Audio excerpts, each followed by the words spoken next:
Inclinemos nossa fronte, fechemos os nossos olhos e vamos invocar a presença do Espírito Santo de Deus na nossa vida, para que Ele nos ilumine, para que Ele esteja dentro de nós, habitando dentro de nós. Ó Espírito Santo de Deus, nós abrimos agora o nosso coração, para que Tu venhas morar dentro de nós, fazer de nós a Tua morada, fazer de nós o Teu templo, o Teu santuário, para estar bem perto de nós. Nós precisamos, ó Espírito Santo de Deus, da Tua luz, do Teu fogo, precisamos da Tua sabedoria, precisamos, ó Espírito Santo de Deus, da Tua inteligência, da Tua compreensão, precisamos, ó Espírito Santo de Deus, dos Seus ensinamentos, e tomamos posse deles agora, porque está escrito na Escritura Sagrada, que o Espírito Santo será luz para os nossos pés, lâmpada para os nossos pés, e luz para os nossos caminhos.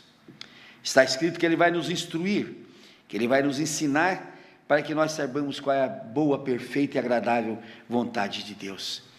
Ele chega ao ponto de dizer que Ele nos guiará com os seus próprios olhos. É isso que nós te pedimos, ó Espírito Santo de Deus, para que a nossa vida se transforme, para que nós tenhamos uma nova vida, sob a Tua orientação, sob a Tua presença constante em nosso coração. Os que creem digam amém, glória a Deus. Digam todos comigo agora: Senhor Jesus, nós declaramos que estamos reunidos aqui agora no Teu santo nome. Vem cumprir a Tua promessa, vem estar conosco. Sintamos a presença agora do Senhor Jesus aqui real junto de nós. Sintamos a presença do Senhor Jesus realmente dentro de nós, aqui conosco, presente conosco. A diferença do Evangelho e a diferença do sacrário da Igreja Católica é que a Igreja Católica só crê na presença real de Jesus dentro do sacrário, preso dentro do sacrário, trancado dentro do sacrário. E a teoria evangélica diz que Jesus está presente de corpo, alma, sangue, divindade, realmente junto a todos aqueles que o invocarem com fé e com crença, com confiança. Sintamos a presença do Senhor Jesus aqui agora, junto de nós, e aproveitemos esse instante que Ele está junto de nós agora, para nós confessarmos a Ele todos os nossos pecados, os nossos erros e as nossas faltas. Digamos todos juntos: Senhor Jesus, nós confessamos a Ti agora todos os nossos pecados, os nossos erros, as nossas faltas, as nossas transgressões, tudo que fizemos por pensamentos, palavras, obras e omissões, e nos declaramos, Senhor Jesus, arrependidos pelo que fizemos, e Te pedimos, Senhor Jesus, nos dá força para não fazermos mais, e nós Te pedimos, Senhor Jesus, perdão por tudo que fizemos de errado, e abrimos o nosso coração, e Te pedimos, entra dentro dele, e verifica se ainda alguma coisa existe que Te desagrada, arranca de lá, Senhor Jesus. Sintamos agora a grandeza do perdão de Deus. Coisa maravilhosa é sentirmos Jesus nos perdoando, Jesus remindo os nossos pecados, Jesus entregando sua vida por nós, para que os nossos pecados fossem relevados e nós tivéssemos a garantia da nossa salvação. Sintamos essa presença agora e sintamos este perdão. E é hora de nós dizermos ao Senhor Jesus com toda a nossa fé. Digam todos comigo: Senhor Jesus, nós Te recebemos em nossa vida como nosso único Senhor, como nosso Salvador, como nosso Redentor, como Filho de Deus vivo. E nesta hora, nós nos tornamos também filhos de Deus. Olha que coisa maravilhosa, digam todos comigo: eu sou filho de Deus, pela intercessão e pela confissão do Senhor Jesus como Filho de Deus. Alguns minutos foram suficientes para nós iniciarmos uma nova vida, pedindo perdão dos nossos pecados, reconhecer o Senhor Jesus como nosso único Deus, reconhecer o Senhor Jesus como Filho de Deus e nos tornando filhos de Deus também. E agora nós podemos enfrentar o dia de hoje com força, com confiança, com energia, sabendo que nós vamos ser mais que vitoriosos em nome do Senhor Jesus. E aproveitemos hoje para nós meditarmos num assunto que Deus colocou no meu coração hoje pela manhã, que é uma passagem belíssima, mas belíssima, da Bíblia, que está em João, no capítulo 10 de João, no capítulo 10, o Evangelho de João, como nós sabemos, é aquele Evangelho espiritualizado, é aquele Evangelho das grandes doutrinas de Cristo, é aquele Evangelho que foi extraído de João, do coração de Jesus, quando ele, na proximidade, ele pôde apreender toda a doutrina cristã para passar para nós. E no capítulo 10, ele nos dá uma das coisas mais lindas, que é quando Jesus se declara o bom pastor. O alcance dessa declaração de Jesus é tão grande, que nós precisamos estudar aqui os aspectos dessa declaração de Jesus e tomarmos posse dessa declaração. E eu vou dizer a vocês o seguinte: aqui nesse texto 10, capítulo 10 de João, nós vamos encontrar 13 características, 13 exigências, 13 modalidades em que nós vamos ter Jesus como o bom pastor. Basta ler esse texto que eu vou ler e depois nós vamos analisar uma a uma. Em verdade vos digo, o que não entra pela porta no aprisco das ovelhas, mas sobe por outra parte, esse é ladrão e salteador. Aquele, porém, que entra pela porta, este é o pastor das ovelhas. Para este o porteiro abre, as ovelhas ouvem a sua voz, ele chama pelo nome as suas próprias ovelhas e a conduz para fora. Depois de fazer sair todas as que lhe pertencem, vai adiante delas, e elas o seguem, porque lhes conhecem a voz. Mas de modo nenhum seguirão o estranho, antes fugirão dele, porque não conhecem a voz dos estranhos.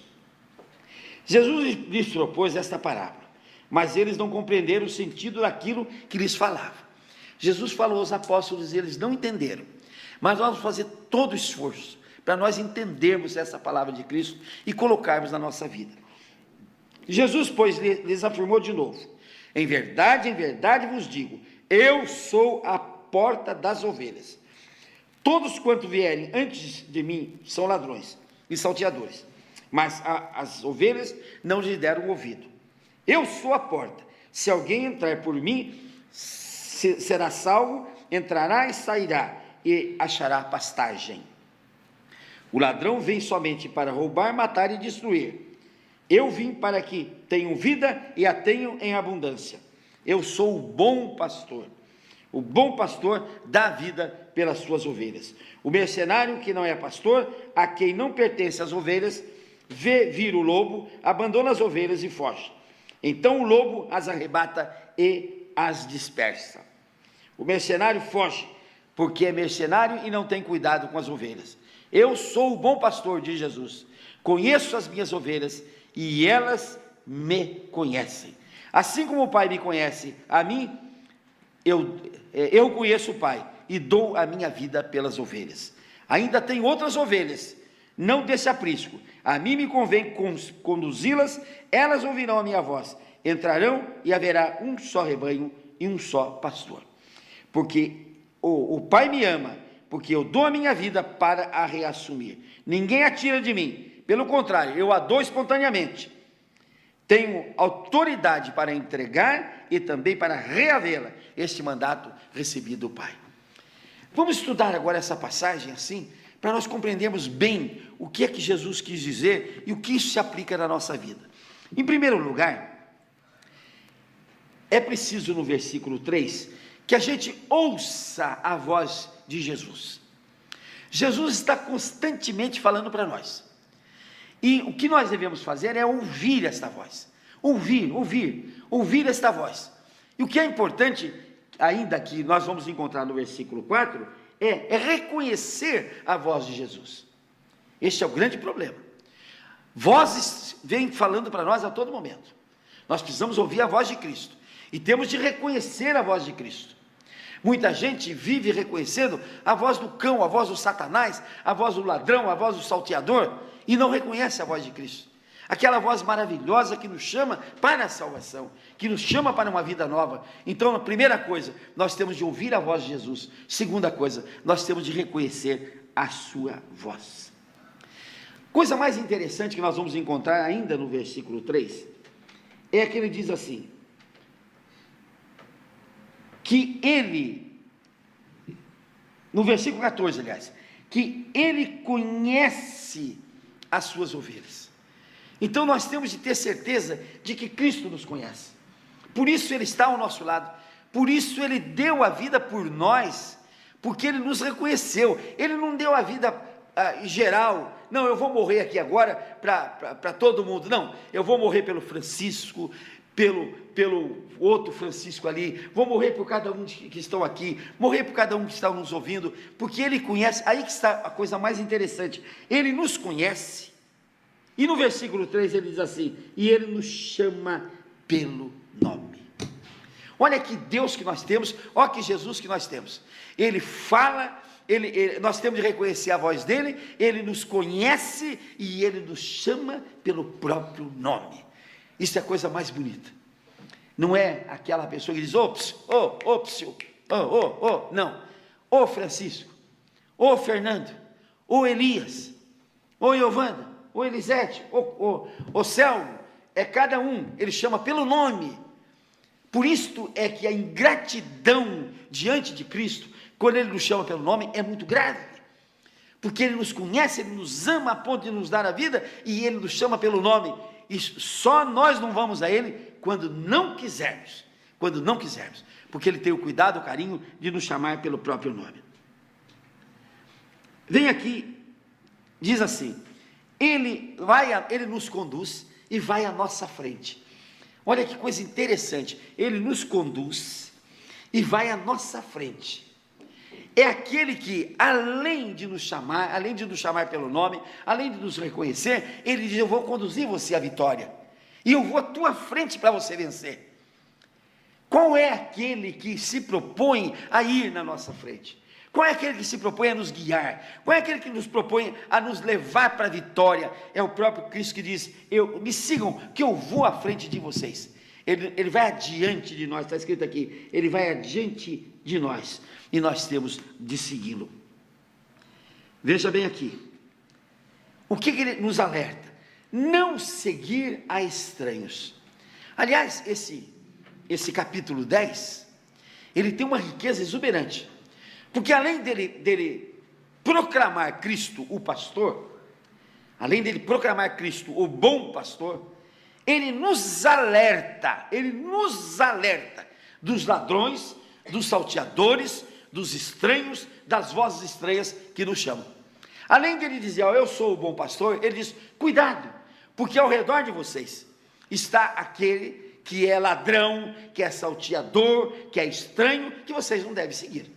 Então aqui, além dele se proclamar como bom pastor, ele nos alerta daqueles que são ladrões, daqueles que são salteadores, daqueles que são estranhos, e diz, não segui a eles. Aliás, ele vai mais longe, ele diz, não é só para não seguir, ele diz, foge deles. Está escrito aqui, foge dos ladrões, dos salteadores.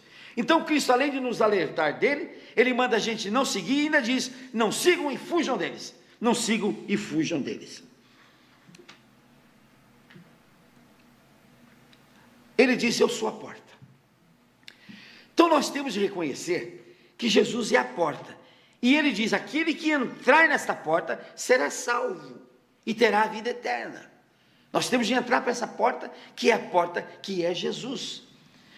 A única forma, a única maneira de nós chegarmos ao Pai, de nós chegarmos a Deus, é através da porta que é Jesus. Jesus alertou que o caminho para os céus é um caminho estreito. É um caminho estreito. Ele diz, olha, o caminho para o céu é um caminho estreito. Agora vejam bem, além desse caminho estreito, quando chegar no topo tem uma porta. E esta porta é Jesus.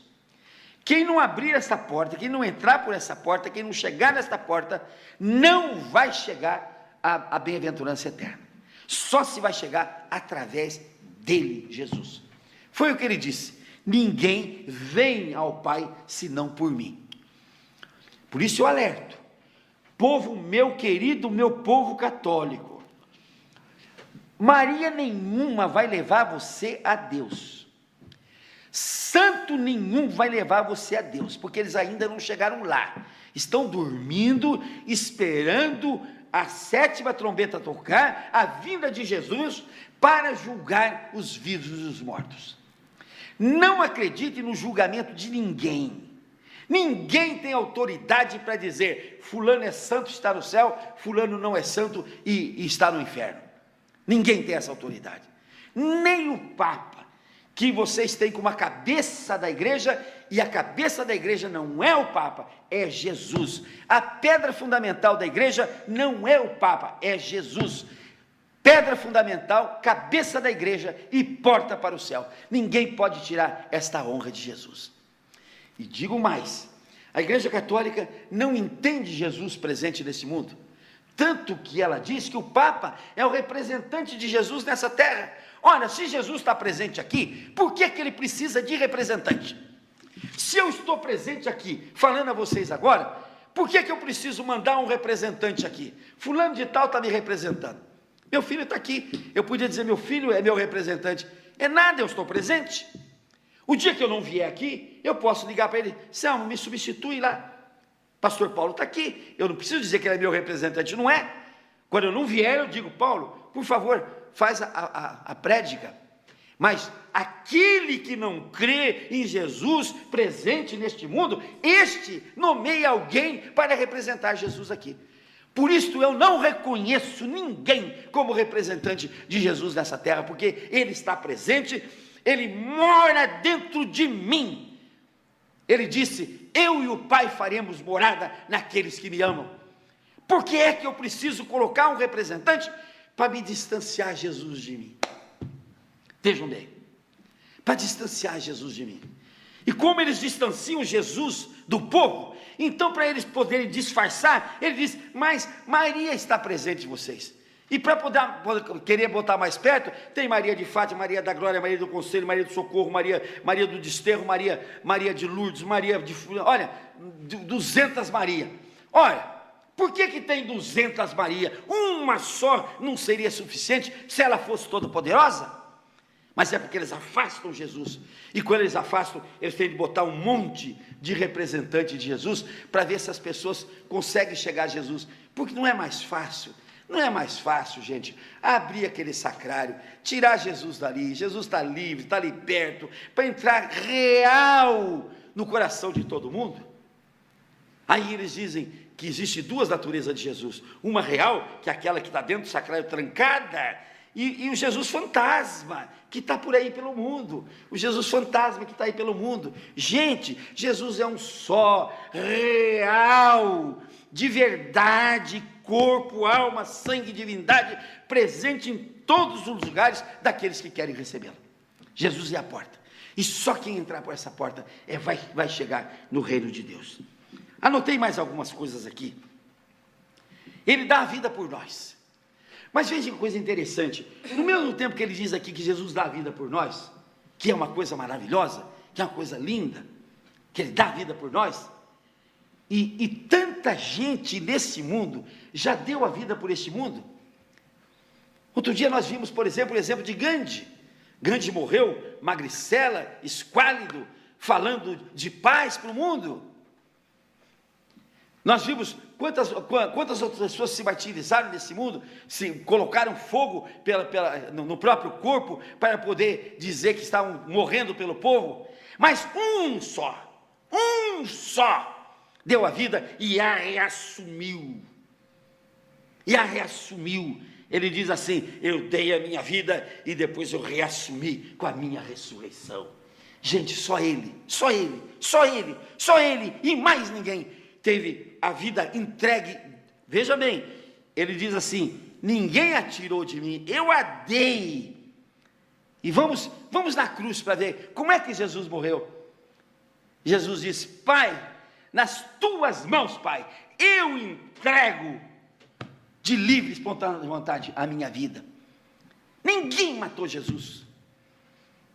porque se ele tivesse sido morto, não teria o valor da salvação. Ele entregou de própria vontade, de boa vontade, ele entregou sua vida por nós, dizendo: Pai, nas tuas mãos, Pai, eu entrego o meu espírito por esse povo, eu entrego a minha vida por esse povo, mas vou assumi-la, Pai, vou assumi-la dentro de 3 dias.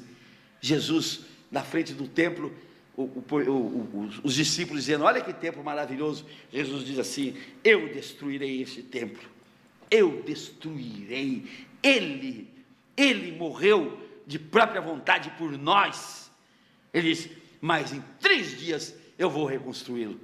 E em 3 dias o corpo de Cristo estava reconstruído para a honra e glória do seu nome, e para garantir para nós, que nós somos salvos por aquele que é dono da vida, que ele tem um mandato do Pai para morrer e para reassumir a vida a nosso favor. Eu anotei mais alguma coisa aqui. Ele diz assim, que nós temos de buscar as outras ovelhas. Olha a tarefa que ele nos lega. Jesus diz assim: existem outras ovelhas fora desse aprisco, que convém que eu vá buscá-las. E é isso que Jesus está fazendo. Quando eu disse agora há pouco que ninguém tem o poder de julgar, e Jesus ainda não julgou ninguém, é porque está escrito na Escritura Sagrada que ele ainda é o Salvador. Ele disse: eu não vim para julgar o mundo, eu vim para salvá-lo.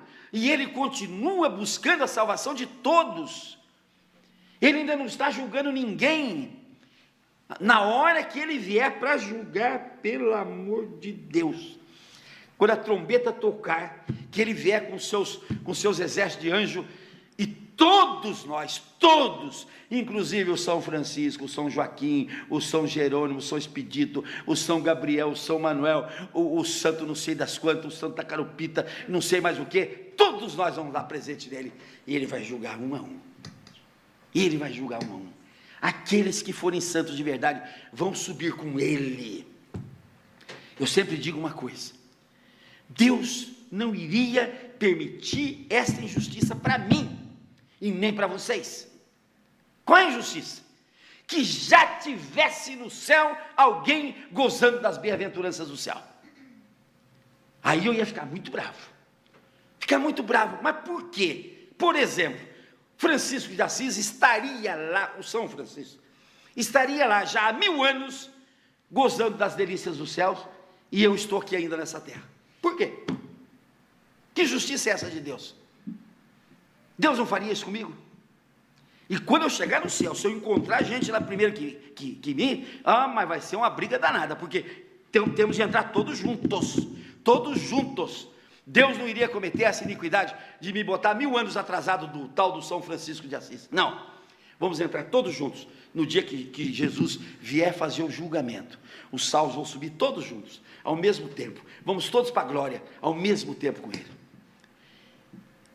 E vamos ver mais uma outra coisa: será que já teria gente no inferno, amargando lá 1000 anos vamos supor quem morreu 4.000 anos antes de Cristo, e mais 2.000 agora, 6.000 anos, alguém já enfiado no inferno, queimando lá, e tanta gente aqui ainda fazendo mal, e ainda não gozou, ainda não se arrebentou na ardura do fogo do inferno? Não, todo mundo vai entrar na mesma hora, no mesmo momento. Eu não vou entrar, nunca, mas aqueles que se perderem, vão entrar na mesma hora, e vão passar a eternidade longe de Deus. Eu anotei mais alguma coisa aqui. Quando ele diz assim, ele faz a distinção entre o ladrão, e ele diz que o ladrão veio para roubar, matar e destruir. Esta é a função do ladrão. Agora veja que coisa interessante, mas ele diz: mas eu vim, diz Jesus, para vos trazer vida. Mas ele não para aí, gente, olha que coisa maravilhosa, ele não para aí. Eu não vim trazer para vocês vidinha, não. Eu não vim trazer essa vidinha chula que vocês acham que é uma vida. Eu não vim trazer essa vida porqueira que vocês estão vivendo. Não, eu vim trazer vida e vida em abundância. Olha só a promessa do bom pastor: vida e vida em abundância. Aí quando eu chego nesse texto, eu fico pensando, quando as pessoas não reconhecem Jesus como o bom pastor, eu leio os jornais todo dia, vocês sabem disso, vários jornais, e olha uma notícia aqui: pedidos de falência crescem mais que em 2009. Pedidos de falência crescem mais do que em 2009. Por que será que agora nós passamos essa crise? Por que passamos essa crise?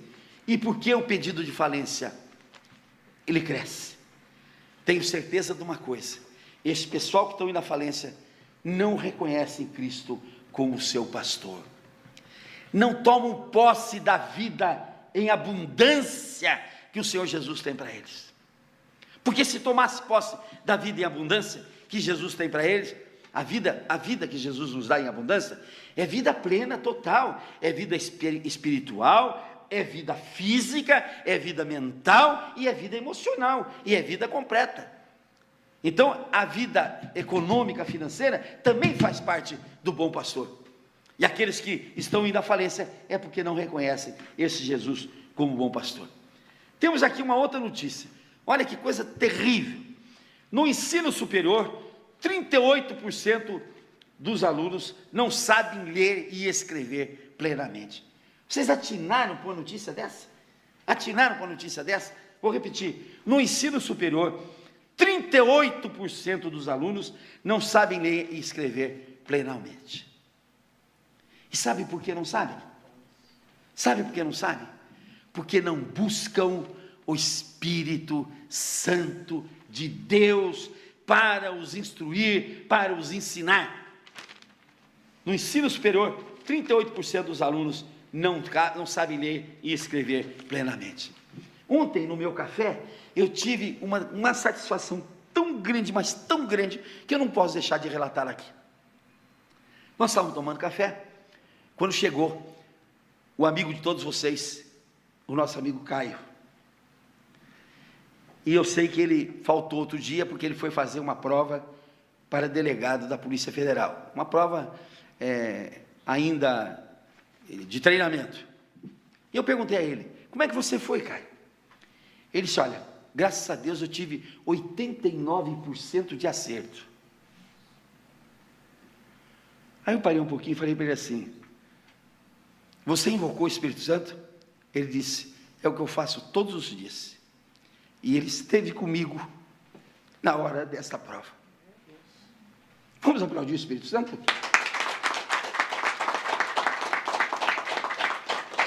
Certamente ele não está entre os 38, né, que não sabe ler e escrever. Mas aí a gente vai lendo o jornal e vai vendo o que acontece. Isso aqui é interessante, porque outro dia eu fiz uma palestra sobre isso aqui. Eu fiz uma palestra sobre os agoureiros, os adivinhadores, os profetas de profetadas. E aí nós vimos, e eu vi no jornal, a entrevista da esposa do Collor, né?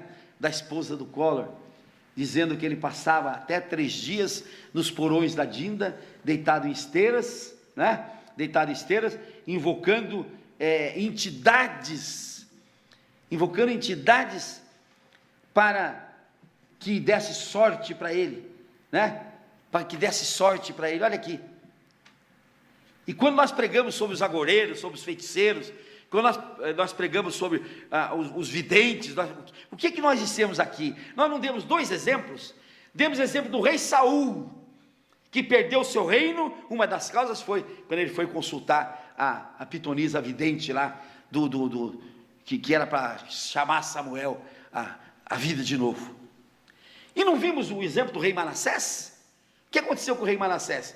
Ele tinha tudo para ser um bom rei, mas ele foi para os agouros, para a adivinhação, ele foi para isso tudo. O que aconteceu com ele? Perdeu o reino, foi preso pelos assírios, foi para a Babilônia.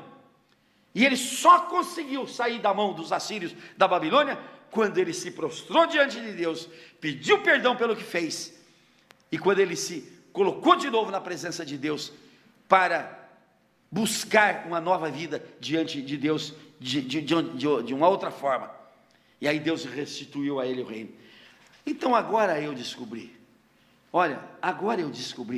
por que é que o nosso presidente Collor perdeu o seu reino, perdeu a sua presidência, daquela maneira, porque eu não vi nele nenhum crime para ele perder aquela presidência. Eu toda a vida busquei isto, e eu não sabia porque ele tinha perdido. Agora eu vi, porque ele não buscou o Senhor Deus, ele não buscou o Espírito Santo de Deus, ele não buscou o Deus Todo-Poderoso, ele não buscou Jesus, o bom pastor. Ele foi buscar quem? Ele foi buscar as entidades que nada sabem, que nada conhecem, e que são partes do cão, são partes do demônio, são partes do diabo. Perdeu o reino. Agora, quando eu falar outra vez de entidades, essa coisa toda, eu vou colocá-lo como exemplo das coisas.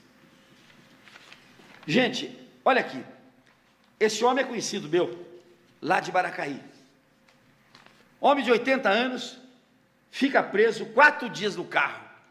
Um senhor de 80 anos sai para passear no carro dele, de repente ele se sente mal e cai lá numa ribanceira, e fica preso nas ferragens do carro, e a família procurando, foi sequestrado, polícia atrás, tudo mais. Aí ele diz assim: mas eu rezei muito, e no rezar muito, a voz dele foi escutada, e alguém passou por lá e viu os gritos de socorro dele, e ele foi socorrido depois de 4 dias, preso na ferragem. Quando a gente se apega a Deus, quando a gente se apega a Jesus, quando a gente coloca Jesus na nossa frente, Ele faz com que a gente seja achado em qualquer circunstância. Aí uma notícia triste: o Tribunal de Justiça derruba a lei que vetava a bebida em posto de gasolina em Mauá. Outro dia nós vimos aqui que por causa desta lei de bebida em Mauá, caiu o índice de criminalidade em Mauá tremendamente. O pessoal deixou de fazer crime em Mauá, porque não tinha baile aberto para matar gente, não tinha onde beber bebida, o pessoal foi para longe, e Mauá caiu, como é que se diz, o índice de criminalidade. O Tribunal de Justiça derrubou esta lei, Bom, Deus sabe o que esses homens estão fazendo, e um dia há de cobrar de todos eles. Agora, olha a coisa mais triste das pessoas que não estão em busca do bom pastor, da pessoa que não coloca o bom pastor na sua vida. Homem é preso, acusado de abusar da sua enteada em São Bernardo de Campo. Olha que coisa triste. Homem é preso por abusar de sua enteada em São Bernardo do Campo. Eu quero fazer um alerta aqui às pessoas, porque o casamento agora virou brincadeira, né? Virou brincadeira. Caso, 5 minutos depois, se eu não quiser mais casar, eu descaso, né? Também junto com qualquer pessoa, sem precisar casar mais. O casamento tornou-se demodé, fora de moda, né? Hoje é raro a pessoa que quer se casar. Aí acontece isso: uma mulher deixa do casamento, leva uma filha para um outro casamento, e aí esse marmanjo abusa da filha dela. Olha que coisa interessante.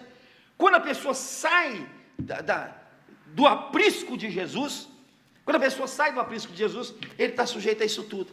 Aí o que ele disse para se justificar? Ele disse: eu também fui vítima desse crime na minha infância. Então o pai dele, a mãe dele, o padrasto dele, a madrasta dele, sei lá o que, também estava fora do aprisco, e passou para ele essa desgraça, que ele agora continua cometendo, porque continua fora do aprisco. Olha como é que o demônio age em série. O demônio é um serial killer, né? É assim? O demônio é um serial killer. Ele pega o pai, pega o padrasto, pega o filho, e vai seguindo adiante o mal que ele tem de fazer. O jeito, gente, é tomar posse da vida que Jesus tem para nós. E outra noticiazinha sem vergonha: olha aqui, a exportação de pinga cresce 45%. O mundo está se embebedando. O mundo, porque quando a gente não vai ao aprisco de Cristo, a gente sente um vazio na alma tão grande, tão grande. E no mundo não existe, preste atenção, no mundo não existe lugar, não existe vácuo. Não existe vácuo. No momento em que eu tiro Cristo do meu coração, no momento em que Cristo é colocado fora do meu coração, não fica um vazio, não fica um vazio. Fica um vazio ocupado pelo cão, pelo demônio, pelo Satanás. Esta é a grande verdade. Então, se a gente não coloca Cristo no coração, podem ter certeza de uma coisa: o coração não fica vazio, ele é imediatamente ocupado pelo Satanás, pelo cão. Por isso, gente, é estar junto a Cristo, junto de Cristo, para que nós possamos ter o nosso coração cheio. E aí, como última notícia que nós temos aqui, olha só os morros ocupados por um monte de gente que vive a noite inteira olhando para ver se não vai cair o barraco, para ver se não vai desbarrancar aquilo tudo, para ver se uma pedra não rola lá de cima, para ver se não acontece um mal. Por quê? Porque não buscam a vida completa que Deus tem para ele. Aquele que vai buscar a vida em abundância, vai encontrar um lugar onde morar, sem perigo, sem trauma, sem violar as leis da natureza, sem violar as leis de Deus e sem violar a lei dos homens, que proíbe esse tipo de habitação nos montes e nas montanhas. A presença de Cristo em nossa vida é o que nós podemos ter de melhor. E para vocês imaginarem o que é de melhor, eu não vou passar assim rapidamente. O Salmo 23, assim: o Senhor é o meu pastor. Aí sabe o que acontece depois do Salmo 23? São 13 as promessas que Deus tem de cumprir na nossa vida, quando a gente o coloca como o nosso bom pastor. 13, vou falar rapidamente. A primeira é: nada me faltará, nada me faltará.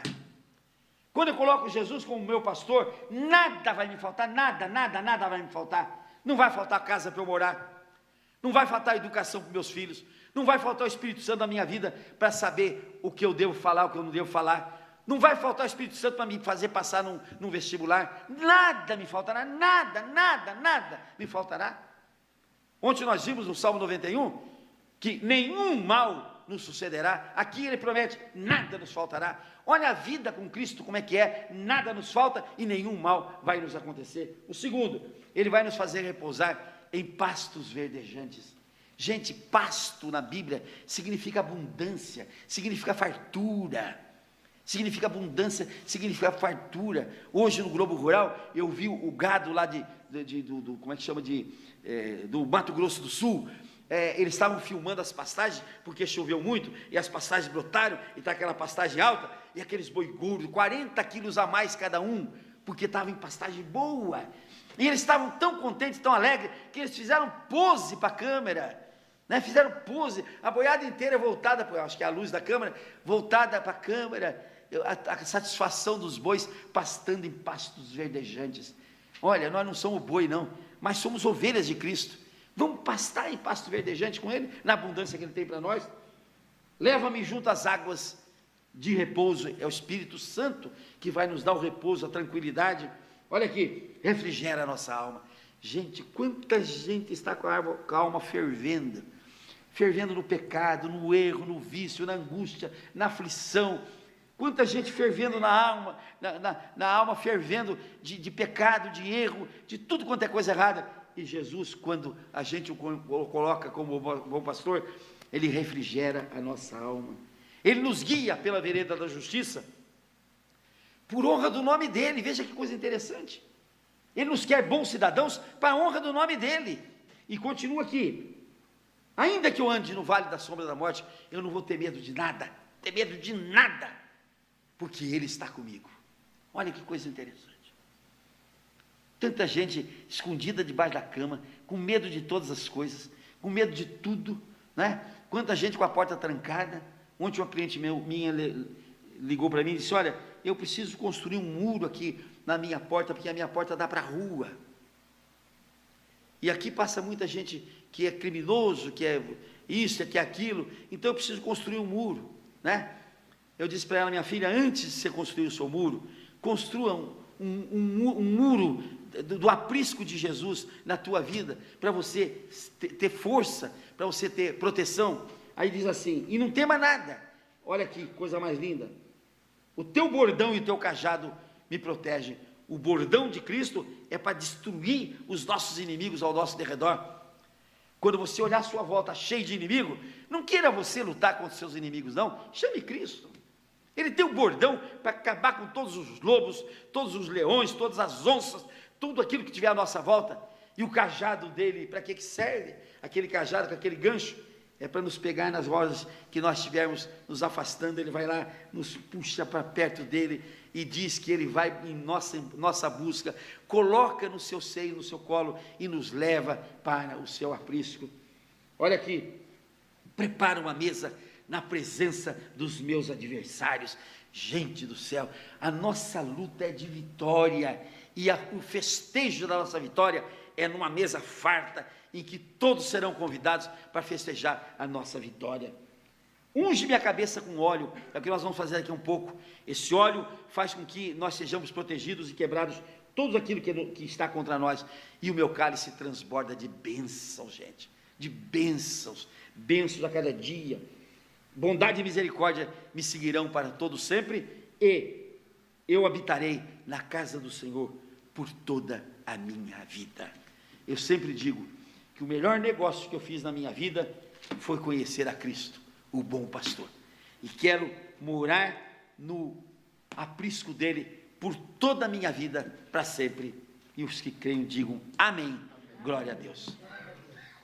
Vamos pedir a Deus agora, ao Senhor Jesus, ao Espírito Santo, que nos faça morar no aprisco do Senhor Jesus como bom pastor. Ó Senhor Jesus, nós te pedimos agora, Senhor Jesus, nos dá o entendimento, nos dá o conhecimento, Senhor Jesus, nos dá a vontade, Senhor Jesus, de permanecer no seu aprisco, junto de ti, conhecendo a tua voz, ouvindo a tua voz, vivendo junto de ti, Senhor. Nos dá, Senhor Jesus, a condição de não sairmos desse aprisco ouvindo vozes estranhas, Senhor, nem seguindo a ladrões e salteadores, Senhor, mas ouvindo única e exclusivamente a sua voz, e tomando posse da vida, e vida em abundância, que o Senhor tem para cada um de nós. Os que creem digam amém, glória a Deus. Vamos orar ao Pai Nosso agora. Pai nosso que estais no céu, santificado seja o teu nome, venha a nós o teu reino, seja feita a tua vontade, assim na terra como nos céus.